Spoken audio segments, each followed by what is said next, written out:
gonna drink some agua here. 1 second. Was that on Sesame Street or the agua? Agua. They kept saying that, like they're trying to teach you the Spanish word for water is agua, and they said it in such a way that it's like it made me remember it. Yeah. Thousands of Americans say it weird now. Yep. Go down to Mexico and it's like, Buenos noches. I'd like some agua. You're listening to And This Is Why I Love Comics. Andy and Mike. Andy and Mike.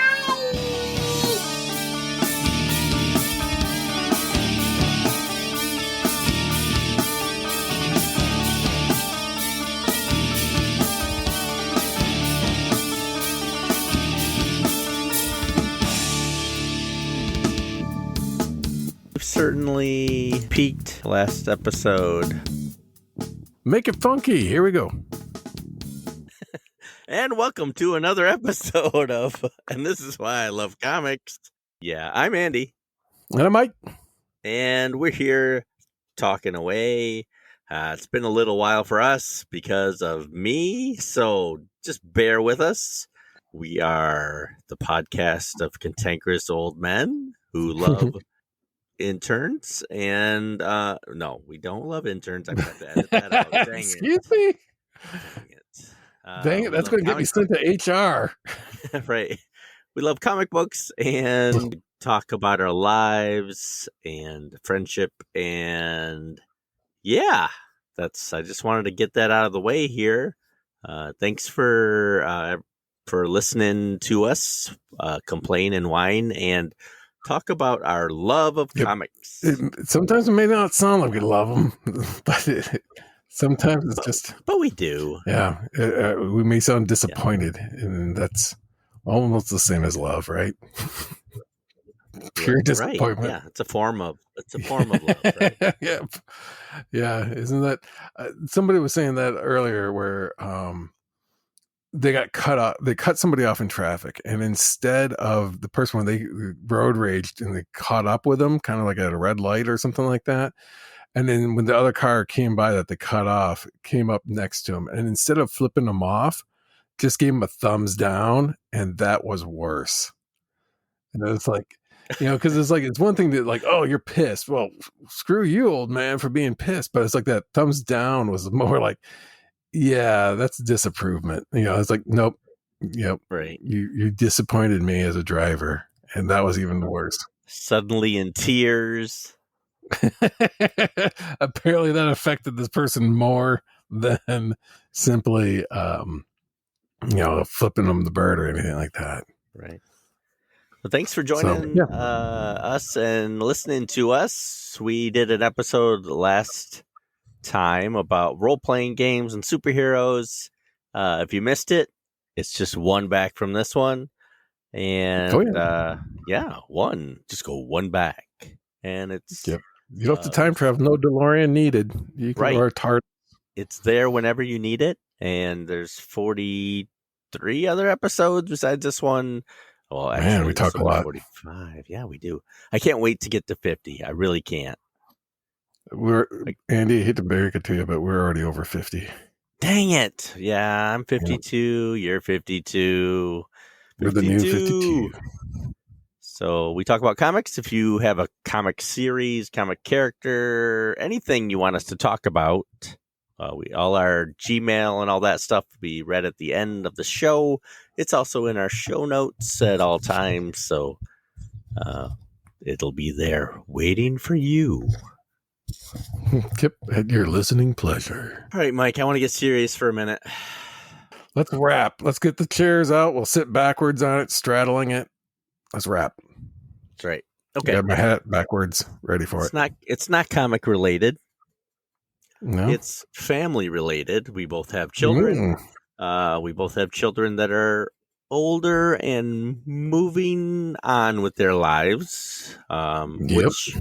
Which isn't my problem. We all had that time. It's their time. You have two children over 18.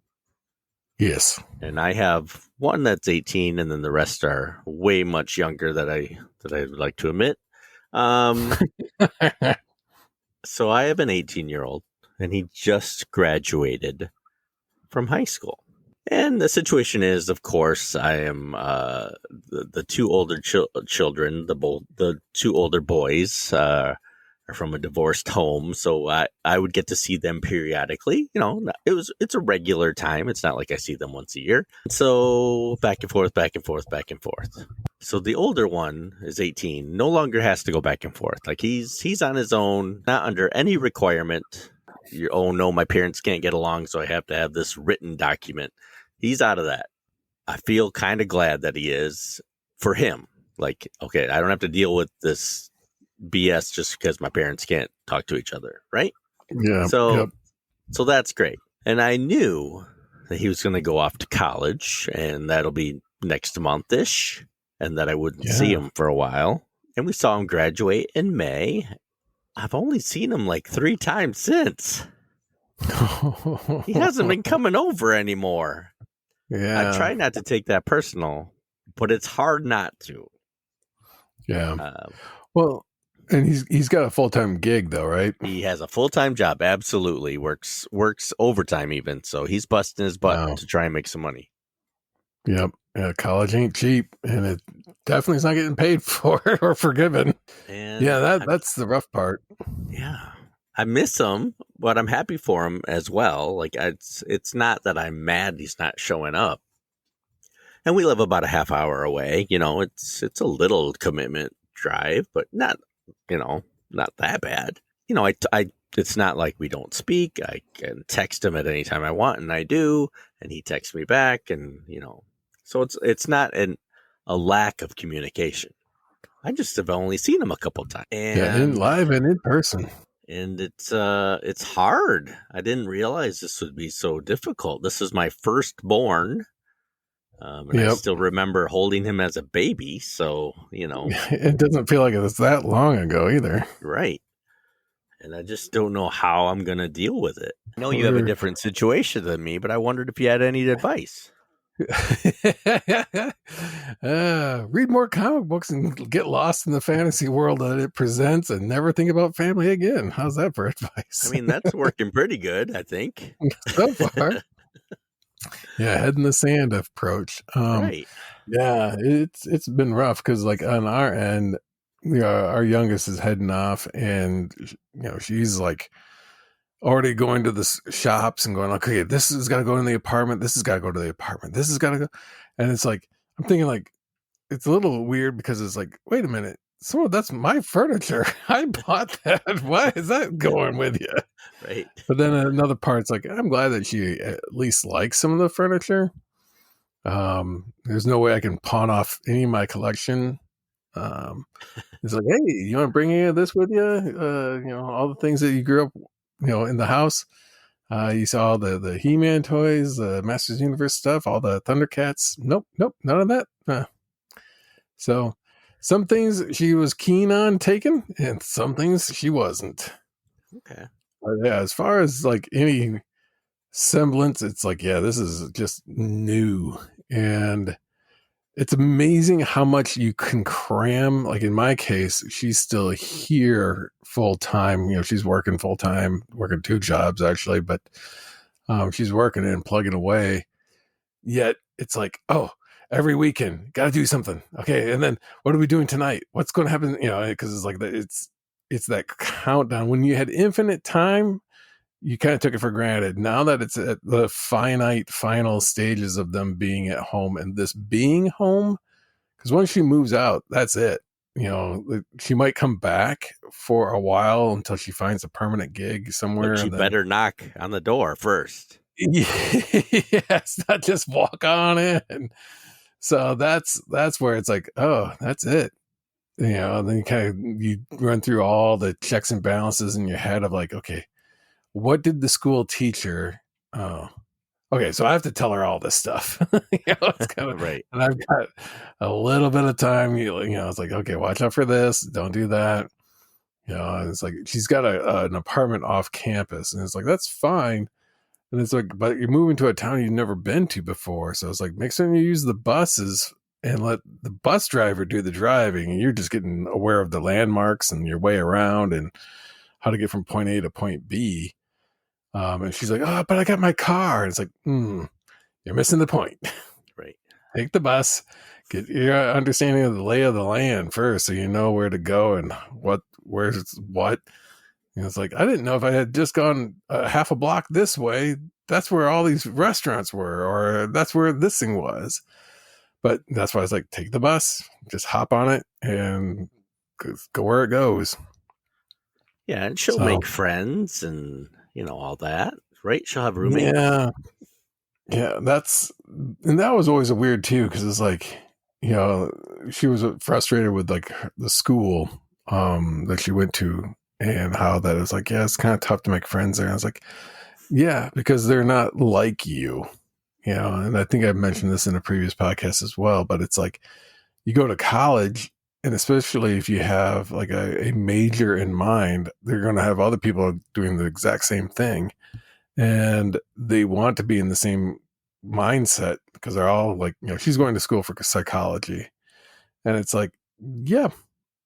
So everybody in those classes are going there for psychology, not just because they happen to be born or the parents moved to this town. That's where, that's why you weren't making, the quality of friends were a little different. You guys have grown distant and apart because it's like, yeah, you guys were friends and that when was when you're at school and you're kind of all forced into one melting pot. But now it's like, I can pick. And she's really looking forward to that part. Yeah, I bet. And, the people in her class will be in multiple classes and she'll make friends that way. And yeah, I'm sure it'll all happen. Yeah. When my oldest, he said he's got his roommates all lined up and, he's gonna, he's going to a different town, which is, kind of my advice was just to get away. And so I kind of sent him off, but, how far away? He's going to Ferris. Yeah. Like 2 hours, if that, and so he's got his roommates lined up. I right now I'd flip a coin whether he actually goes or not, or he just stays and works. But I can't control that, and I was the same way. So whatever he wants to do, I will accept. But I would like him to go live on his own for a while and find out who he really is.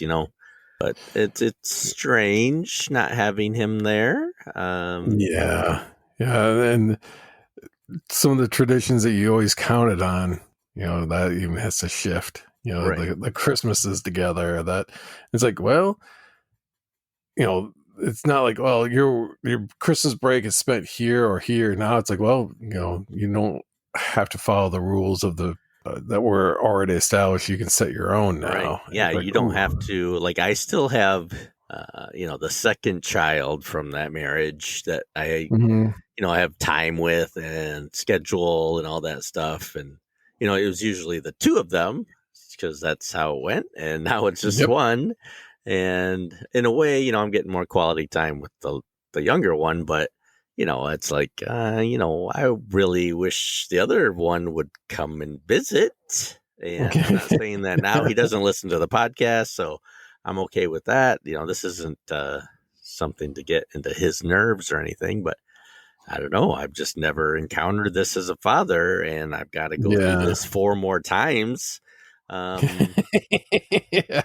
this, luckily, that empty nest isn't going to be empty anytime soon. No, but still, the first one to spread its wings is always going to be rough.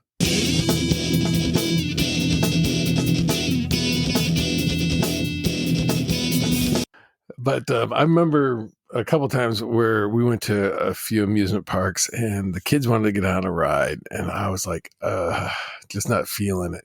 I had gotten on one roller coaster, and it was a wooden roller coaster, which is already strike one. Wooden roller coasters, never get on those after a certain age. It's fun when you're little and your body's more flexible, but when you get older and that rattle that a wooden roller coaster has, your body just doesn't, adjust that well to it. Well, in any event, I got on one that was just like, it instantly gave me a migraine. Like it rattled me around so much. And it was one of those things that it rocketed like right out of the gates. It hits like 0 to 60 in nanoseconds, like pew, pew, and off you go. And then it goes sideways. A wooden roller coaster that goes completely sideways. And the thing is that it'd be good if it went sideways and you were pushed into your seat.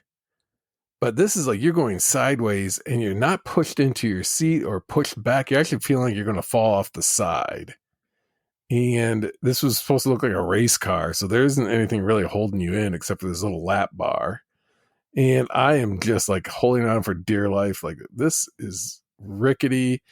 And it was closed twice the day we were there for maintenance. It's like, why did we go on it if we already saw that it was under maintenance twice? Right. And yet we did. And then after that, man, I was like so nauseated after that ride.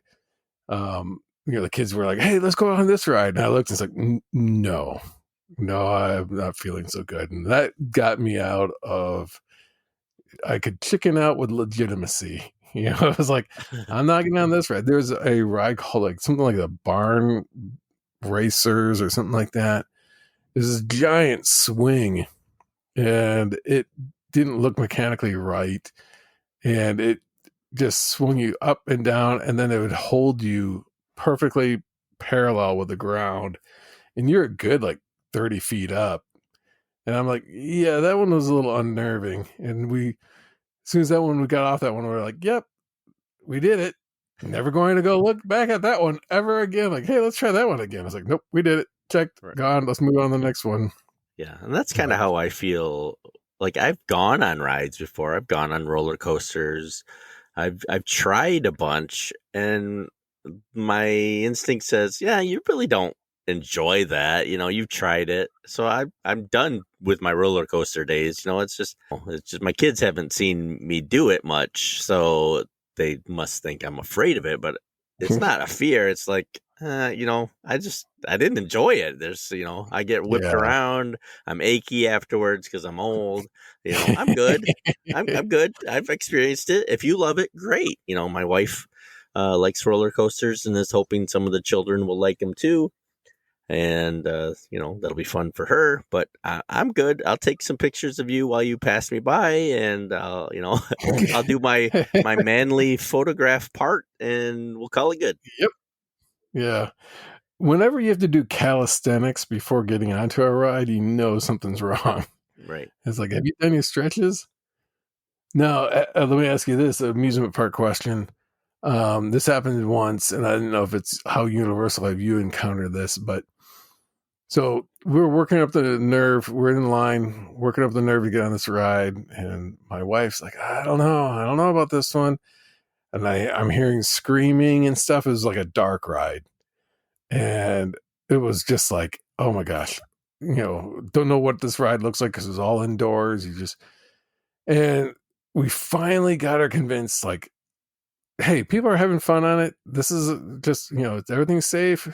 We'll just go limp and enjoy the ride, And just as she got to that point of like, yeah, I can do this. This is going to be fine. This is going to be good. I'm because I'm like her. I like to see where I'm heading and then I can kind of brace myself for it. But when it's dark, you have no idea and your body just gets flung all over the place and you have no idea what's coming up next. It's like, yeah, that's rough.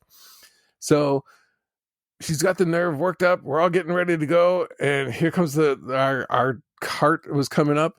And as soon as, like the people were getting up and off, one guy stood right up and just emptied his entire contents of his stomach right out. No. Right there, like, whoa. And it was like, oh no. And we looked like, yeah, this is going to be fun. I'm out. They're like, they made this, and that was like a kid who was like 20. So I don't know if he had like too much to drink or something. I don't know what happened, but holy crow, that was so like, it's like, yay, we finally got her convinced this is going to be great. And it's like, oh man. Wow. She did go on it because we made it that far, but it was just like almost lost it. You know, it's like, I didn't know if that's ever happened to you where somebody's, you know, didn't quite make the trip the way they anticipated. No, but I almost puked on one ride. It was the like the pirate ship that'll go back and forth. And Oh yeah, it looks like a that Viking. thing. Yeah.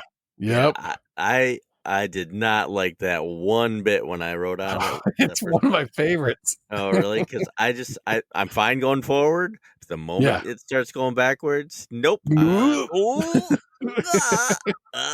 body was not meant for this. So, nope. That's my one and only time of that, and I held it in. I didn't throw up, but I sure felt like it. Yeah, I remember going to Cedar Point. There's a thing, I think it was called like Witch's Wheel or something like that. But it was a deal where everybody gets in their own little carts, and it's like on a disc. On the end of the disc are these hanging suspended carts, and it just starts going around in a circle. And then eventually goes so fast that you go horizontal instead of vertical in these carts. And then it goes even faster. And then it has an arm that lifts that whole ring upwards. So as that's spinning, so eventually you spin and you're going completely upside down. I remember like waiting in line, and then somebody in the middle of the ride just explodes. Just, and you can just see this thing spinning it. And it's just spraying, like it's like one of those like fertilizers, like those manure spreaders in the farmlands. It's like just spraying it everywhere. And I was like, oh boy, this isn't gonna go well. And it's like they basically gave everybody like, yep, thanks for stopping in. We're gonna have to be cleaning this up for a while. So if you want, you can either wait in line, it's gonna be about an hour. Right. Or you can go ahead and enjoy the rest of the park. I was like, yeah, I think we're going to go ahead and enjoy the rest of the park. I'm out. Gross. So, yeah, that was the worst I'd ever seen, because that one hit, like, that was like the ride. I mean, it was just somebody just blah, and it just sprayed. It got out of their booth or their little cart thing, and it was just amusement parks. It's supposed to be fun places. It is? Yeah. Somehow somebody convinced him. Yeah. I was going to say, there was just, there's a couple times where I've been on rides where it's like, this is the dumbest decision I've ever made. I'm going to die. I'm going to die. And I was like, I think what happens is that the older you get, the more you think about, like, how long has this roller coaster been, like, in the When I was a kid, this roller coaster was around. Yeah, I was like, this might have rusted on the inside. When was the last time they really done a thorough check on this thing? And I always like the ones where there's like that walkway, like the first hill, and you're dragged up there by that chain. There's and it finally gets you towards the top, but there's a walkway on one side. And I keep thinking, it's like, is that for somebody to climb all the way up here to maintain it? Or is that for us if it somehow breaks down, that it's like, well, here, take the stairs. I'm taking stairs down this height. Yeah, it's like, at any point you can get off. Just hop right off on and take the stairs down before you hit that first hill, that first drop. It's sort of like this podcast. You wonder if these old guys are too rusty, or are they ever going to get to a point? Right. Probably. Maybe. Yeah. We distract ourselves way too much. That's okay. We haven't even mentioned the book we're reading, and I still want to talk about the 4th of July. Oh, yeah. Yeah. So how was the 4th of July? It was a couple days ago. By the time we're recording this, and probably a couple weeks by the time this is out. Do you go do fireworks, Mike, or do you sit at home, watch them on the TV, or what do you do? I'm not a big fan of being out. I had fireworks land in my eyes when I was a kid, like the debris, not like they went off and exploded, and I became Daredevil, and my senses were all. That's why we call you One-Eyed Mike. Yeah, I picked up a piratey accent with my eye patch. No, we were downtown and we got way too close to the fireworks and they were exploding right over our head. And we had to basically flee. And I looked up and chunks fell right on my face and they got some in my eyes. And it was like, I felt like I had gone blind because it was still hot. And it's like, that's not good. Sounds like a secret origin to me. No kidding. You know, there's no gamma radiation bomb going off. I didn't throw some kid in the ditch to, you know, suffer the consequences myself, or wasn't radioactive fireworks that, you know, came down and bit me or anything. But yeah, it was kind of, you know, should have been a superhero origin from there. But that, and then the heat, I'm not a fan of heat. And even 4th of July, it's like, even at night, it's still kind of hot. It's like, But yeah, we usually go somewhere and catch the fireworks. To answer your question, we usually zip out. This year, we just went to my office. And from my office, I can look right over at the baseball stadium, and they were launching fireworks from there. So from the air-conditioned comfort of my elevated office, I was able to just kind of kick back and watch the fireworks. With toilets, you don't have to share with anybody. Yeah. I could whiz freely if I wanted to. Living the dream, Mike. Yeah, that it was. So this year worked out. In previous years, we've gone to the in-laws, but yeah, this year, because they live on a lake and they can fire off whatever, and people are like, yeah, that's fine. Yeah, that's what we do. We usually, well, I say usually, but, you know, every couple of years, COVID, of course, ruined some of that. But we go up to my sister and her husband's cottage, and he actually does the fireworks for the lake, for that side of the lake. Like he does all the coordination and sets it up in the backyard right by the lake, and does a big old, you know, presentation thing, and it's just really cool. And this year we ended up going over there and watching it, and it's always great. And he puts a lot of effort into it, and you can tell. And it was just a lot of fun to see and hang out with family and see some fireworks. And you know, usually we'd either go down to the Kentwood fireworks or downtown fireworks. And try that, but the last few years it's been kind of like, you know, I'm over it, but I don't want to ruin it for the kids. So, you know, you still got to go and all that. Yep, exactly. Sacrifices are made, right? You know, it's like, okay, my parents didn't give up on us, so I can't, you know, just send them out the door. But you know, and that was before the 4th. On the 4th, you know, let me turn on the sarcasm. Okay, you know, we're lucky enough to live on a street that like 4 or 5 houses think they're the like Great Grand Rapids fireworks department, and they do a little competition between houses on who can be more annoying throughout the night. Yeah, and how long they can go. And how long, and which ones can almost hit the house, or, you know, how much fireworks ash can hit the cars in the park, you know, in the driveway, you know. Driveways. So we of course had that going on the other night, and you know, I don't mind it, but I'm a old guy now, and I like my sleep. And if I'm not going out for fireworks, I really don't want them at my house. Yeah. The convenience of them being right next door is not really a convenience, right? And it's just, you know, suddenly you're breathing in smoke, but you're not involved in any of it. You know, you can look out the door and see some of it, but it's just annoying. I wish, you know, they'd stop compensating for small wieners and just go inside. Yeah. I got the big Bertha one. Check this out. Watch this. I might start the trees on fire because we haven't had rain in 12 days. Yeah. But woo! I do find the irony of we're celebrating the nation's independence by using products made in China. Right. It's like, yeah. We're maybe independent from England, but we're dependent on Chinese goods, apparently. Right. There's my little political soapbox for you. Thank you very much. I'll have the Star Spangled Banner going in the background. Yeah. Ladies and gentlemen of America, let me tell you my point of view. Let me tell you.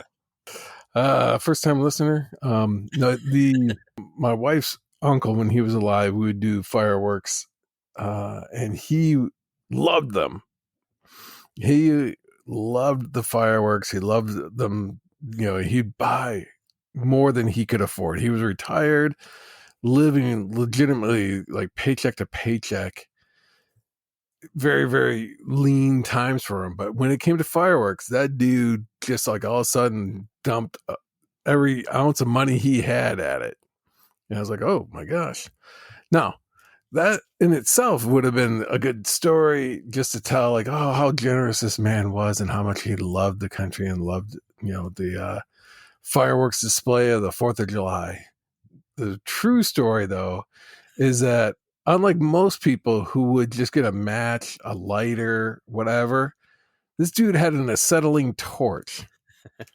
And he would carry this acetylene torch. Now, those torches have like these little canisters about the size of like those water jugs everybody's walking around with.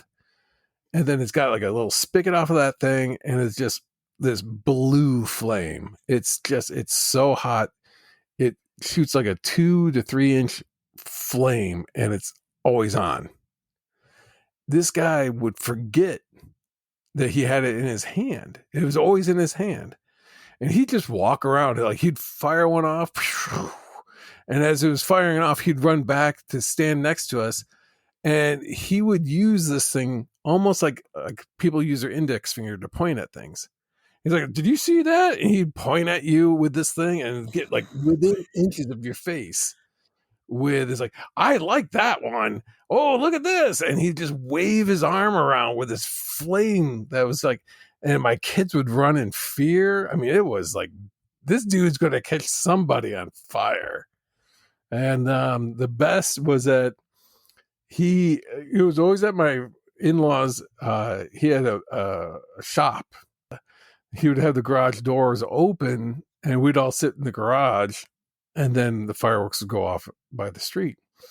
Well, he had lit one off, and as he was running back with his torch in his hand, he tripped over the firework, and it was one of those like Roman candles with multiple like ball explosions that come out of the thing.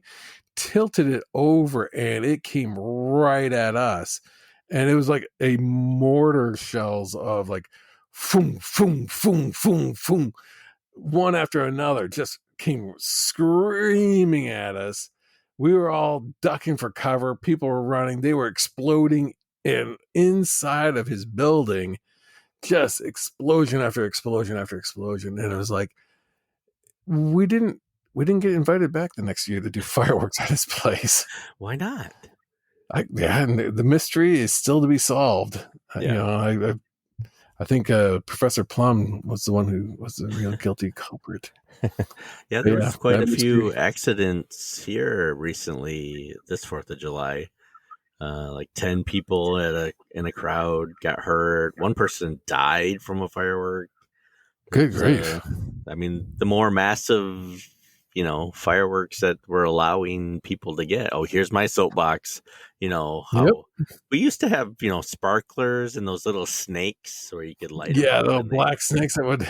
I can still smell those, it's probably toxic and everything. You mentioned it.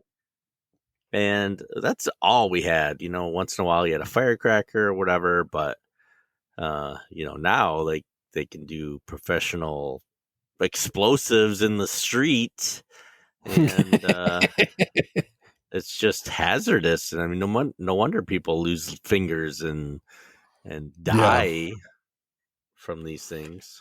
It was a news story on WGN out of Chicago, and I remember this vividly, and they were talking about the hazards of fireworks, and the basically they were trying to ban fireworks, and this was just another case study. And while it was tragic what had happened, the reporter for some reason kind of I don't know, but it's interesting is that so this little kid in this neighborhood they threw what was called a jumping jack. I don't remember what those things were, but you basically lit it and then it would just spin out of control.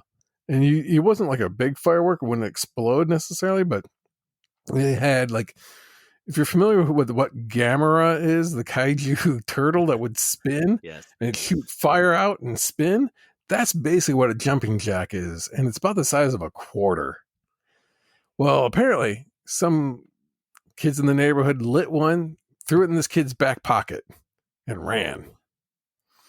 So I don't know how or why, who thought this was permissible, but WGN, world's greatest network, decided they wanted to make a big point of it. So they showed this kid's butt cheek with a huge divot on TV. I'm like going, that kid's now going to be forever more immortalized with his butt cheek on the air. I'm a kid myself, so it's like, how are you showing some other kid's butt on the screen? But anyway, and the reporter goes, it created a divot that you could put a golf ball into. And I'm like, yeah, exactly. What? Like, that's your go-to measurement? And it's like, that's about the size of a golf ball. Like, legitimately, that is like, most people measure things in cups, inches, minutes, seconds. This dude's like, that's the size of a golf ball. He wasn't wrong. When he said it's a golf ball. It was I know accurate. in your head, you're thinking like, yeah, I can see the size of a golf ball. Yeah, that'd be about that big. Yep. So it's like, so he was right, but it's just like, this kid suffered immense pain and anguish and now embarrassment. And then to add to that, this dude references like, you could put a golf ball in there. Well, that kid's name was Josh, and we have him on the line now. Hey, Josh. It wasn't funny. It wasn't funny at all. It wasn't funny then. It's not funny now. Yeah. To this day, although I've been smuggling drugs across country using my little butt pocket, they never find it there. Never suspect. I can squirrel away at least a kilo. Been bringing things across the border for years now. I call it my drug divot. My smuggle spot.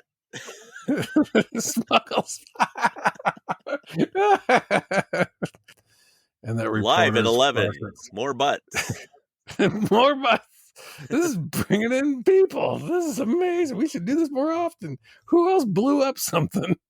But, like, legitimately, I bet you if you were to do like a 6 degrees of Kevin Bacon, you could probably find somebody not too far that's like, yeah, I lost fingers due to fireworks. That wouldn't be that far away from you, like that far removed. Probably not. No. I mean, even I didn't lose any fingers or anything, but when I was in probably 10th grade, I was doing fireworks with my bad influenced friends, and I do remember like burning my fingers, because I didn't know what I was doing, no surprise, and would flick my fingers back before throwing them out, and boom, burn my fingers a little bit, and I had a good childhood, but that hurt. I remember we were filming using a VHS camcorder. We were going to make our own ninja movie. I'm in middle school, and ninjas were the best thing ever. We just knew that smoke bombs, ninjas would vanish in smoke, and we couldn't figure out how to get a good smoke. But long story short, Michigan, you couldn't get fireworks, but you could get smoke, those like cherry bomb looking things, or like those balls that you could light, and it would it'd emit smoke. Well, they also made them in like lady fingers, like black cat style, where it was just a round rod that was maybe about 1.5 inches at most, and it would shoot out smoke.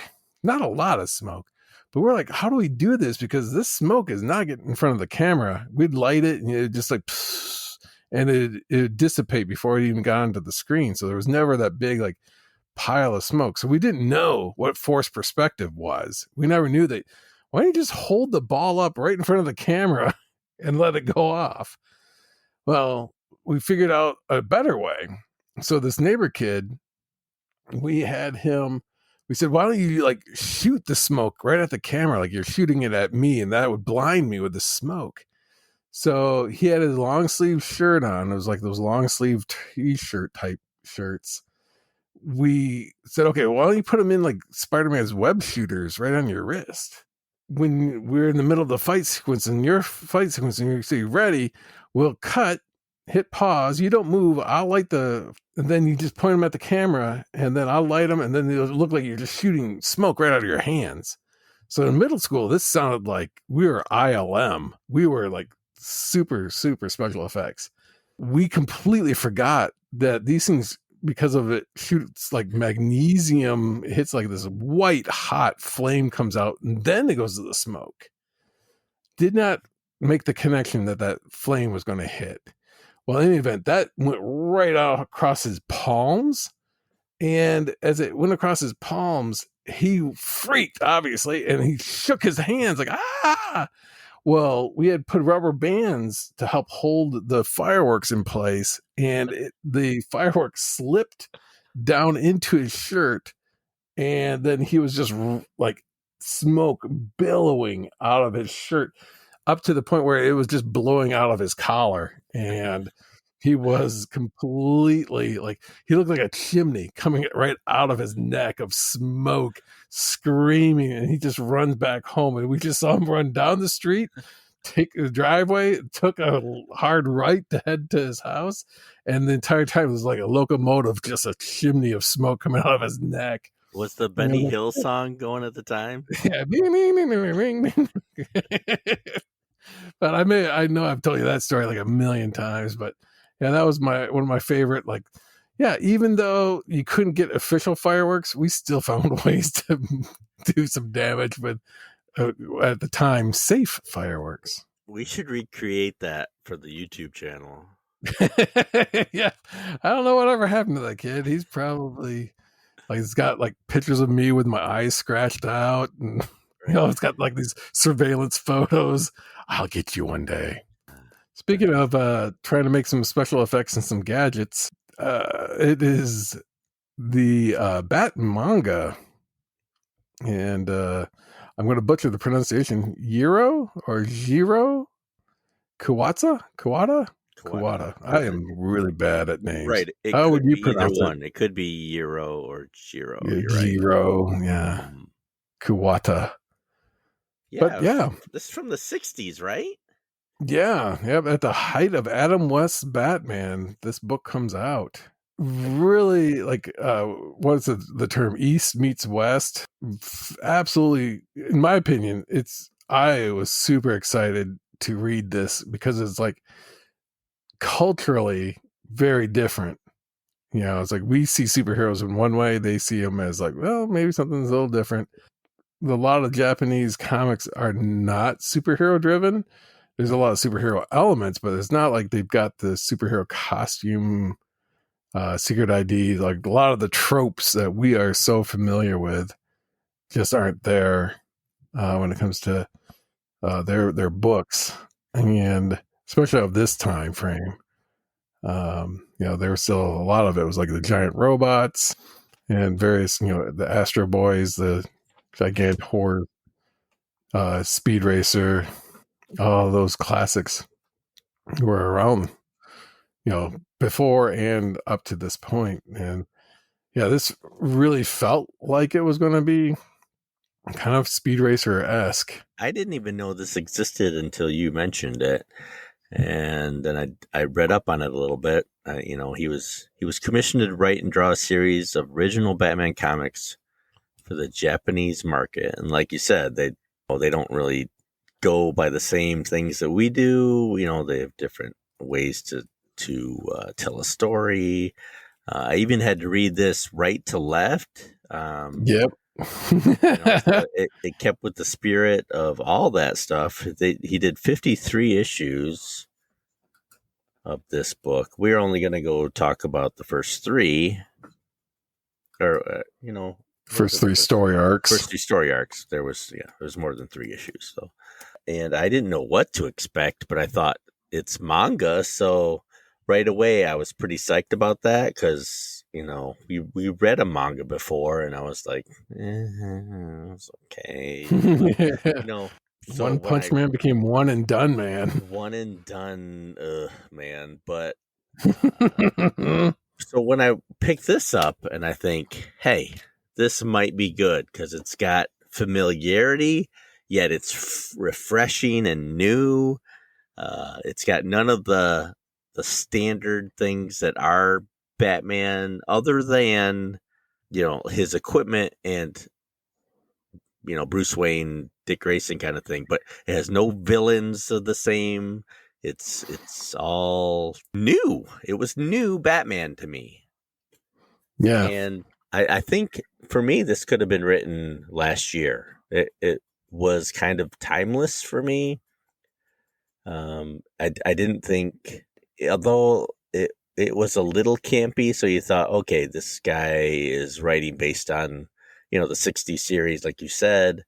I didn't think it was that campy as the show was. Like, I thought it was a little more serious, and I have to admit, I think I like this Batman better than I like our own Batman. Yeah, there is something, the unpredictability to it, the finite story arcs to it, it has a freshness to it. And I'm not talking like, oh, it's downy fresh, but it just you didn't feel like it had all the baggage. It had a nice middle of the road aspect of it with both, kind of lighthearted, like what the TV show was, but then also he fought and actually got into, detective work and everything else. Yeah, it was like it had some grim aspects and some fun, and Batman smiled. It wasn't like, I'm the Dark Knight detective and I'm always grim. And that's like, doesn't have to be. Right. And yeah. And it wasn't.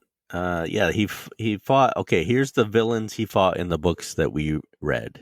He fought Lord Deathman, Dr. Faceless, and the Human Ball. Yeah, the Human Ball. And later on, he goes to fight the Professor Gorilla, Go-Go the Magician, and the Man Who Quit Being Human. So, I mean, I haven't read those last three.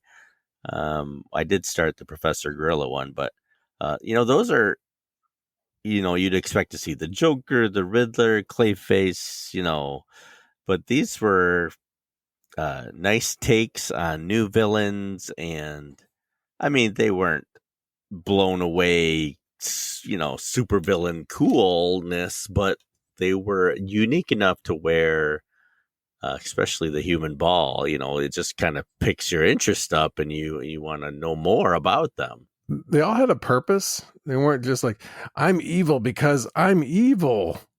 It was like there was something that led them to it. It's like, the Joker, he's psychotic. He's a megalomaniac. He's watch out, the Joker. It's like his only purpose is to murder people. And it's like, back in the day, he wasn't always murdering people. He played jokes. That's the name of the Joker and so forth. And I still like Cesar Romero as the Joker. I thought he was great. He was insane, but he wasn't like, he's super smart. He's so insane. He's smart. Or he's so insane that he became sane. And it's like, oh gosh. Yeah. When you have a character called the Human Ball,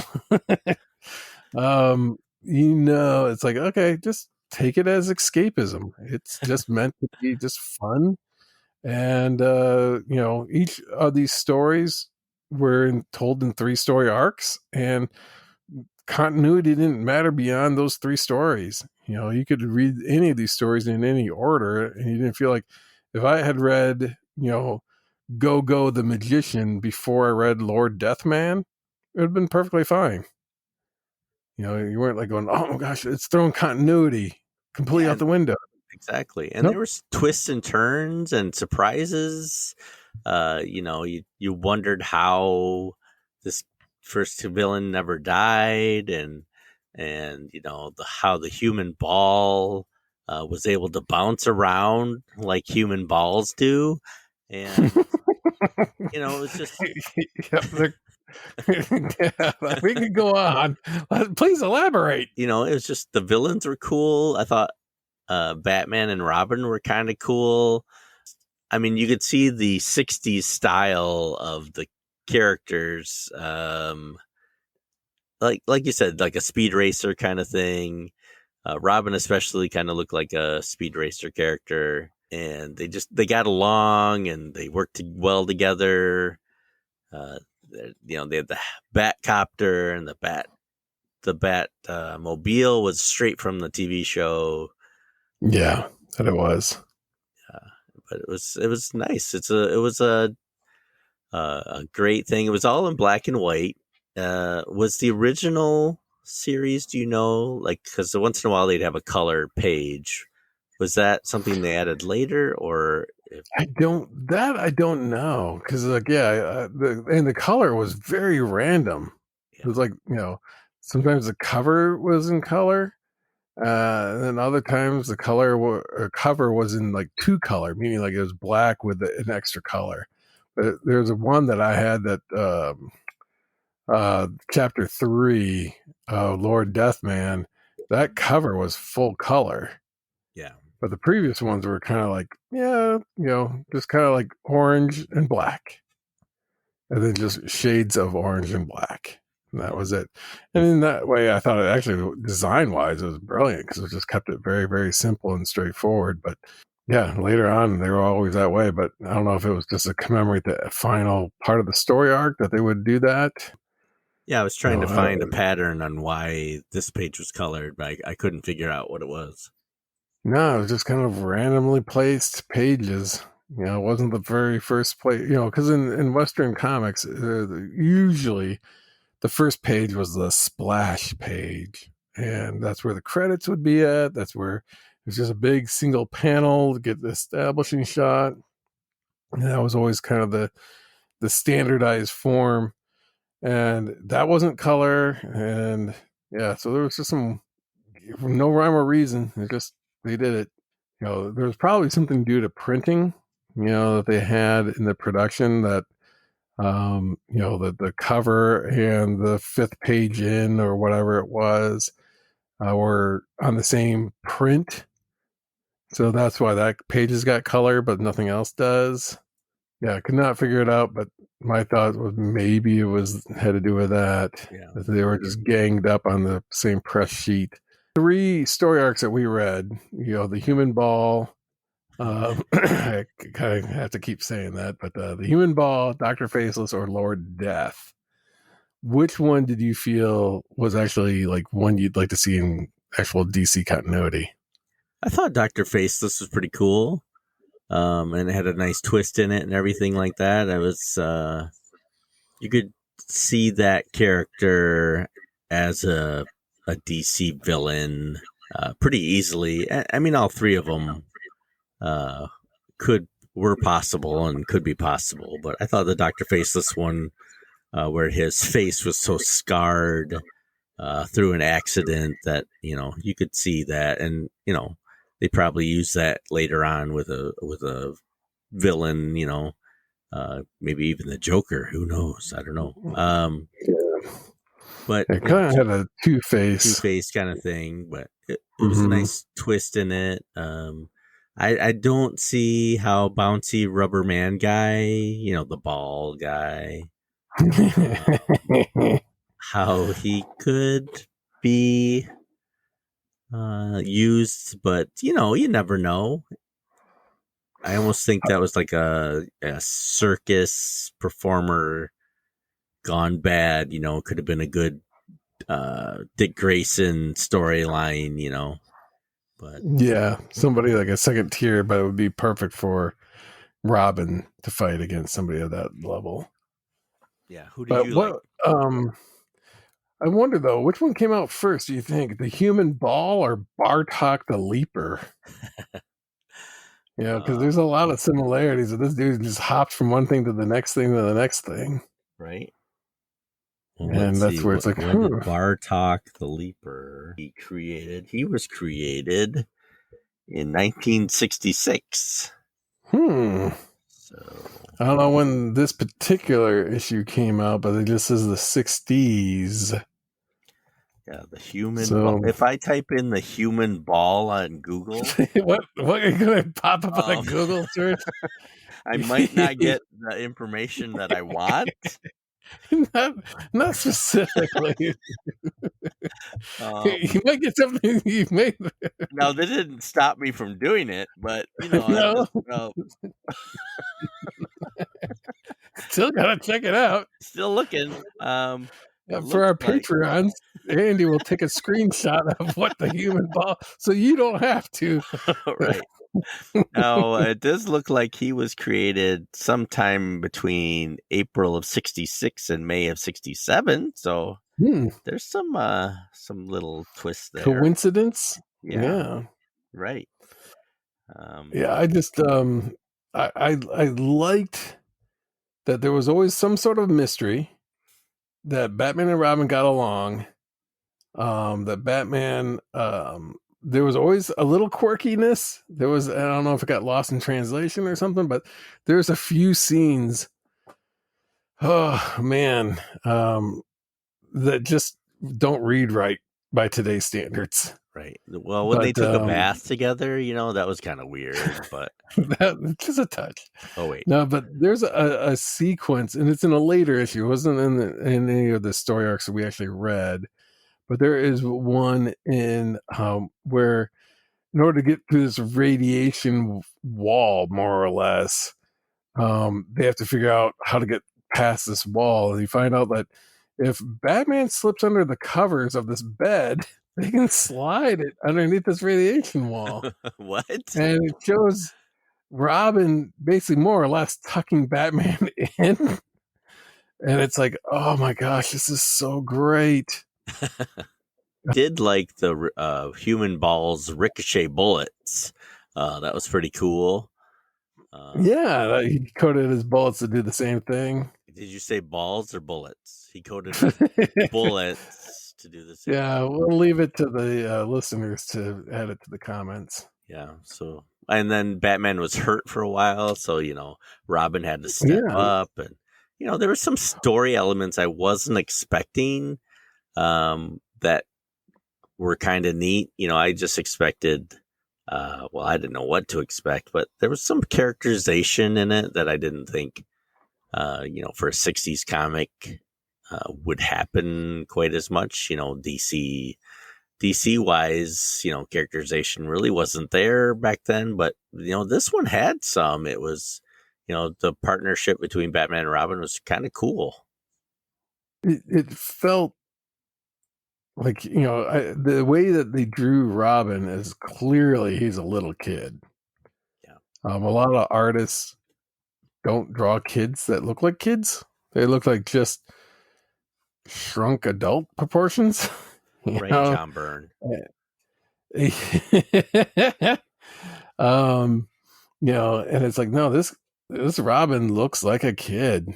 They've done a good job. There's a partnership between the two that you just don't see it today. There's this almost, there's obviously a mutual respect that the two have for each other, but in today's comics is all angst driven, that it's just like Robin's got to outshine Batman, and Batman's like, oh, he's just a young upstart. And it's like, what happened to this teamwork that you're trying to like fight crime together? But I don't know if you have your copy, but there's a couple of pages, and I'm going to call these pages out so that if anybody has a copy of the collected Batmanga, out of context, some of the stuff is just brilliant. On page 314 is the man who quit being human story arc. Okay. There is I have no idea what's going on. I do, but if you just look at this page on its own, it is like there's something going on. I don't know what. There's like people under blankets. This girl's passing out, and then there's this dude hiding underneath blankets going hee hee hee hee, and there's rustling of sheets. Oh my gosh, it just gets weirder and weirder. Yeah, Robin. And then that's also. So yeah, that's 314, and then it carries on, and the page out in particular, it's just kind of a story arc. It's 345, and it's like 315 says his body, it's expanding. as he's hiding under sheets. Got a tent pole going. Hello there. Good morning. Good morning. Yeah, but then 345 is where it's like they lasso beds, and then it's like, oh, it's like, there, got it past the barrier, so it should go out too. Okay, push me out. It's like, I'm completely concealed as Batman climbs under the sheets. Okay, push me out. Yes, it worked. Does he read him a hurry under the mattress? Okay, Robin, your turn, as he's under the blankets himself. Wow. Oh boy. Everybody knows radiation is stopped by sheets. Yep. Yeah. I mean, if it keeps the monsters under your bed from getting you, right, it also works for radiation. So it yeah, only hurts if you touch it. 345 and 346. Whew. Great stuff. Innocent times, made sense, worked. But yeah, this is, I honestly, out of all the books we've read, I have to say these are probably the most fun to read. And Archie's meant to be fun, but this is actually just fun. I mean, the whole point of this guy, who made a costume just to be able to bounce, man, and he's going to sell it to like this drug kingpin kind of a guy to like, check this out. I'll prove how great this thing is by defeating Batman. So like, that's all the motivation you need. You don't have to like, that was it. I can beat up Batman and that's all. And yeah, I mean, so just simple, but yet great. What did you think of this like bat UFO thing though? I've not seen that in the US comics. No, that was unique. I didn't really, blink twice about it. I just thought, okay, he's got a bat UFO. Of course he does. He's Batman. He's got a rocket for everything. And hey, now, and it's just, usually in his pocket, right? Yeah, I just rolled with it. Like you said, it was just a fun story, fun series of stories, and I'm pretty sure I'm going to keep reading it. I've already started the next. It's just fun. I didn't have to think too hard about it. Once I stopped reading the wrong way all the time and had to reread the pages a few times. But once I got used to that, it was normal. It was fun reading. I liked the interplay between Batman and Robin. The art was cool. Nothing too. It was no Chris Sprouse, Sir Chris Sprouse, but it was functional. It was simple. It wasn't, terrible. It was good art, and he did a good job with it. His action scenes were good. His Batman and Robin, his Bruce Wayne, his Dick Grayson. There was all. I could tell who everybody was. I had no problem with the story at all because I didn't think too hard about it. It wasn't Crisis on Infinite Earths where I had to figure everything out. It wasn't Kingdom Come where I had to know all the backstory. Yeah, for it to really have the impact. It wasn't Secret Wars. It was just solid fun. This is probably the earliest stuff we've read, right? For the podcast, 60s. Yeah, I think you might be right. I don't think we went too far back beyond that. This wasn't too bad. I was not expecting to like it.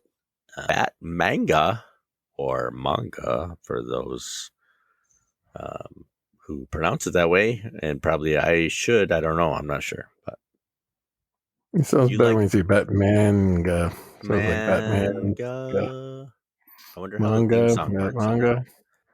I've got all 3 volumes, so I've got the entire run that they reprinted I've been wanting to read them, and yeah, as soon as I started reading, and they're quick reads, not a whole lot of, like you said, there wasn't deep seated, like, I gotta source out this little subtle nuance. There's no Alan Moore type storytelling here, where it's like, did you see the subtle reference he made? It's pretty straightforward, and as a result, it's so refreshing after all this. It's like that sorbet that you have, it's just like it on a hot day. It's just is like you get that little sherbet ice cream, any of that kind of like, ooh, this is a nice palate cleanser between heavy reading. And as a result, man, it captured all the fun that comics could be. I mean, it even opens up amazingly well with the Lord Deathman, and it opens with them at an event, this auction, and this lady just comes up out of nowhere, strikes up a conversation with Bruce Wayne, says like, "Oh, are you going to buy this?" And then Robin, as Dick Grayson goes, boy, why you old hag?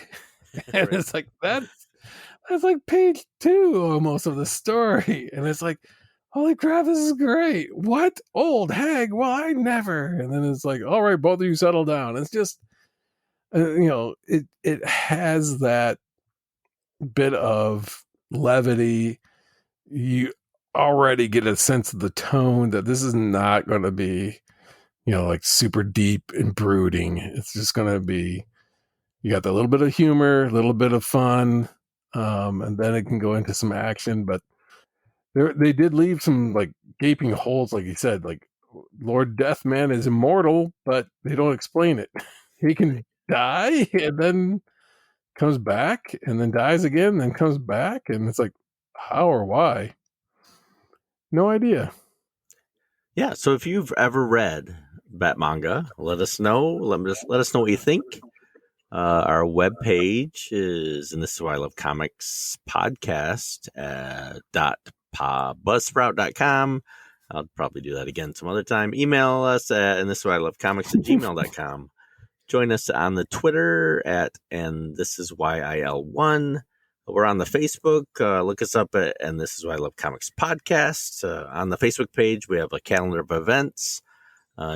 And I try to put it on the Twitter too, but I'm not always successful on that. You can support the show either on Buzzsprout or become a Patreon member. We've started to add a bunch of things on there, some short additional comments and conversations we've had. Exclusive. Yes, exclusive to the Patreon members. Any Patreon gift, you have access to those. And those are fun to add, and I'll keep adding more. There's one in this episode that I'm now going to add to it. Thanks for all the supporters and friends of the show, like producer Tony, co-hosts Matt 2.0, Kevin, and Matt 10.0. Speaking of Kevin, we met him the other week. Yeah. It was nice to see him. You finally met him. I, of course, met him before. 10 feet of him? Yeah, that dude's a tall dude. He's really tall and really nice, and it was cool to see him. We definitely have to get him on again. He's willing, even, so there's a plus. Talk about what else did he get suckered into buying this time? Right, so that'll be fun. News. I'm going to talk a little bit about how all the sale went. We kind of like parted ways after the toy sale. And kind of did it quickly. It was like, boop, boop, out. Yep. It was hot that day, too. So I got a massive sunburn. They had to put a bunch of like aloe vera and stuff on me just to kind of cool it down. Yeah, I didn't get burned, but that's my Italian, skin. It certainly was hot, and I certainly needed some agua, Agua. But yeah. Yeah. I don't think I got burned. It just vaporized the skin layer, and all you saw was the redness of the meat underneath it, all the muscle fibers. Yeah, it was pretty bad. But yeah, it was. I mean, sold a lot more than I thought, and the things that I thought would have gone instantly didn't, and the things that I didn't think anybody would even bother to even look at actually got like quite a bit of play. So I was like, huh. live and learn. You never know, you because the next time I plan for that, then it's the other stuff that people want. It's absolutely just go with your instinct. You never know what people are going to look at. Yep, a little bit I of brought everything. stuff assured that this would sell, and it never did. And then the stuff I thought, well, I just last minute price this; those go instantly. You know, it's whatever's the right person at the right time. Yeah, See something that they want. And this is why I love comics. I'm Andy. And I'm Mike. All right. And thanks to Thunder Chicken for the tunes. Check them out on Spotify. Here's a little sample.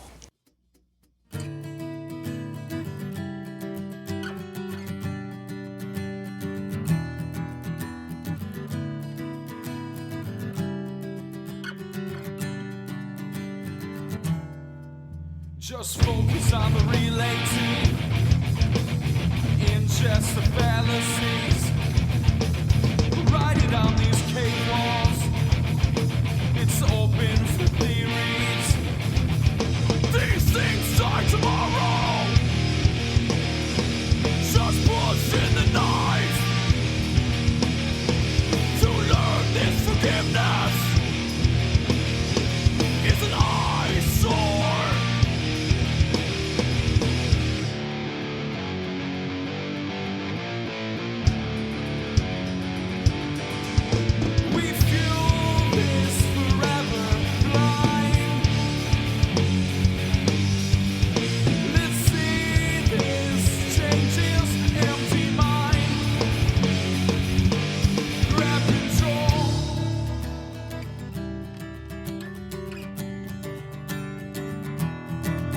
Oh, I can see my little dishes and dials and lines and stuff.